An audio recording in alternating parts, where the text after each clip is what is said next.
Salut à tous, c'est Jonas, j'étais ambassadeur du Téléthon 2019.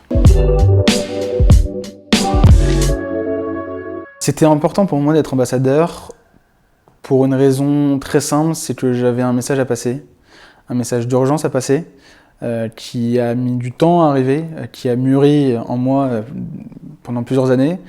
Et j'ai pensé que c'était le bon moment l'année dernière pour l'exposer aux gens, pour faire comprendre aux gens que c'était urgent de trouver des traitements, qu'on attendait, qu'on les attendait. J'ai rencontré beaucoup de gens l'année dernière, donateurs, chercheurs, bénévoles. Et j'ai compris ce que c'était le Téléthon, l'esprit Téléthon. J'ai compris que c'était une grande famille, qu'il y avait une vraie raison d'être là. Et ça m'a frappé parce que j'avais jamais reçu autant d'amour, de chaleur en si peu de temps de gens que je connaissais pas. Je suis très bien entouré, ma famille m'entoure, voilà, il n'y a pas de souci avec ça. Mais de recevoir autant de choses de la part de gens que je connais pas, c'est quelque chose qui m'a marqué. Et croyez-moi, les gens qui organisent le Téléthon sont encore plus motivés que quiconque. Et déjà, merci à eux, déjà, pour leur combat, vraiment. Sans eux, je ne sais pas si je pourrais tenir le discours que j'ai aujourd'hui. Et le Téléthon, c'est tellement un... Ça rime avec espoir, quoi. Ça rime avec renaissance, le Téléthon. Ça rime avec...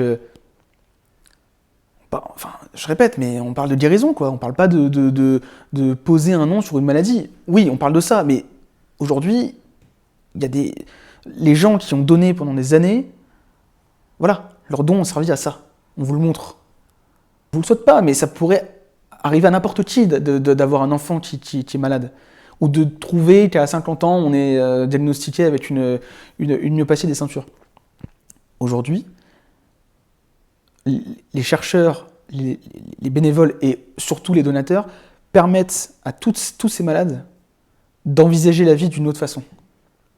Je vais me répéter par rapport à ce que j'avais dit l'an passé, mais la maladie m'a forgé, la maladie m'a appris beaucoup de choses sur la vie, sur moi, sur les autres, mais vivement qu'elle s'en aille, quoi. Vivement qu'elle s'en aille, parce que j'ai envie de voir ce qui se passe de l'autre côté, quoi. Juste pour voir. Voilà. L'année 2020, je m'en souviendrai, je pense, de longues années. En tout cas, si on rajoute en plus le mois de décembre 2019, alors là, je pense qu'on a très certainement les 12 mois les plus improbables, fous, incroyables de ma petite vie. J'ai commencé un stage au bureau et j'ai fini chez moi. J'ai eu le Covid au milieu, qui m'a un peu affaibli. J'ai repris les cours. Ça fait bizarre de retourner à l'école. Bon, pendant une semaine, maintenant c'est à la maison, mais un peu bizarre de retourner à l'école après avoir fait un an en entreprise. J'ai reçu une offre d'embauche, c'est pas rien.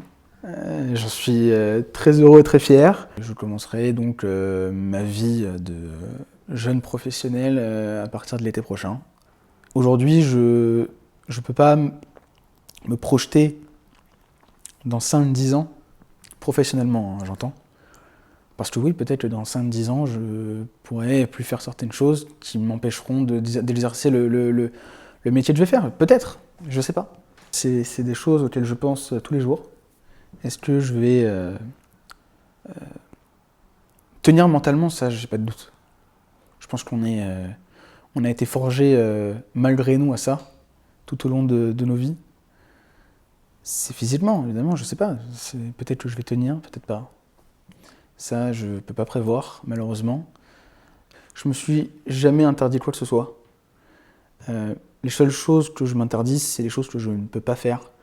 Jamais j'ai écouté les gens qui m'ont dit « fais pas ça, tu n'y arriveras pas » ou « fais pas ça, tu ne pourras pas ». Jamais.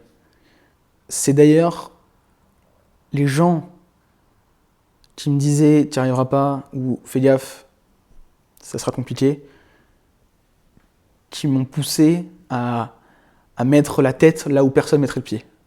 Plus on me dira que c'est difficile, plus je me mettrai dans le rouge et plus j'irai chercher une victoire, quoi.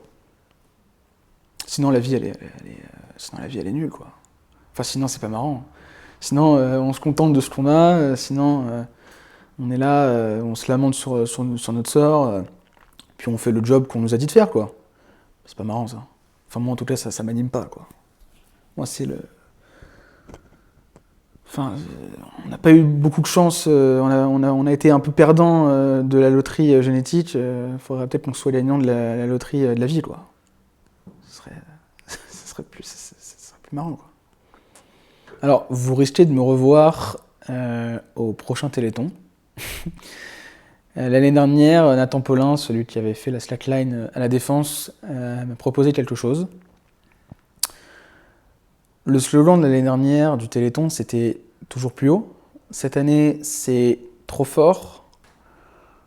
Croyez-moi, cet été, on a été encore plus haut, beaucoup plus haut, et beaucoup plus fort. Je vous en dis pas plus, vous verrez bien de quoi je parle au prochain Téléthon.